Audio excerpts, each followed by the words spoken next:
अगर पति की मौत हो जाए और बहू अकेली रह जाए तो क्या उसका ससुर भरण पोषण देगा? यही सवाल छत्तीसगढ़ हाईकोर्ट में उठा और अदालत ने साफ कह दिया, हाँ, विधवा बहू ससुर से भरण पोषण लेने की हकदार है। कोरबा की चंदा यादव की शादी 2006 में हुई थी, लेकिन साल 2014 में उनके पति की सड़क हादसे में मौत हो गई। इसके बाद वो बच्चों के साथ अकेले रहने लगी। चंदा ने फैमिली कोर्ट में ससुर से भरण पोषण की मांग की। कोर्ट ने आदेश दिया कि ससुर हर महीने 2500 रुपए देंगे जब तक बहू फिर से शादी न कर ले। ससुर ने कहा, मैं तो पेंशन पर आश्रित हूँ, बहू नौकरी कर सकती है, लेकिन हाईकोर्ट ने उनकी दलील खारिज कर दी।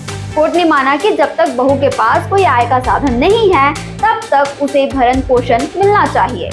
इस खबर पर आपकी क्या राय है, कमेंट करके जरूर बताएं। छत्तीसगढ़ से जुड़े और अपडेट्स के लिए आप देखते रहें वयम छत्तीसगढ़।